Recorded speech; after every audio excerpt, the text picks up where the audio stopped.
So you said something that was very interesting to me.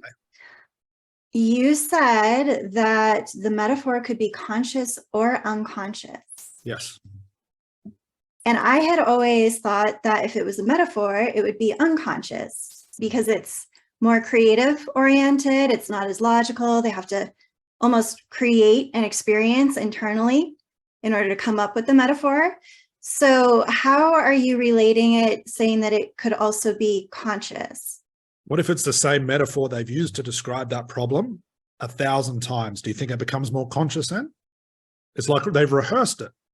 That's when it becomes conscious. Gotcha. Okay. You absolutely. Most metaphors will come unconscious, and it's not what they say. It's can you see them creating it? And you go, you're unconscious right now doing that. But if it's like the same response they give everybody becomes conscious, it loses its sizzle because now it's rehearsed.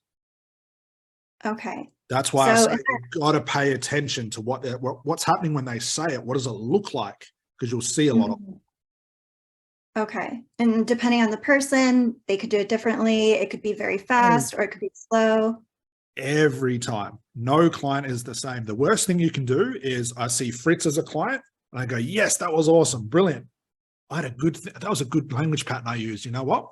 When Berta comes in, I'm going to try that same language pattern and it should have the same result. I look at Berta, I say the words and she goes, why are you saying it like that? You sound like an idiot. I think, shit, why didn't it work? Because every client is different. Everybody looks at Erickson. And there are therapists that spend 30, 40 years analyzing the words he says, analyzing the patterns.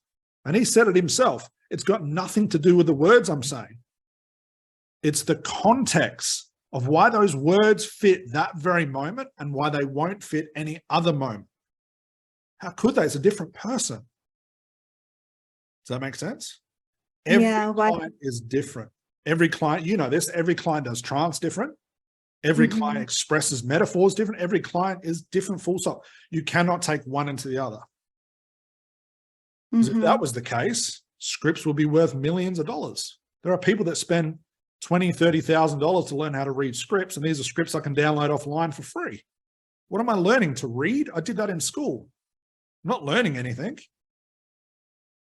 You're so many stages above because you know it's not the words you say, Crystal. It's the response you get from your client after you've said them. That's what's more important. Okay.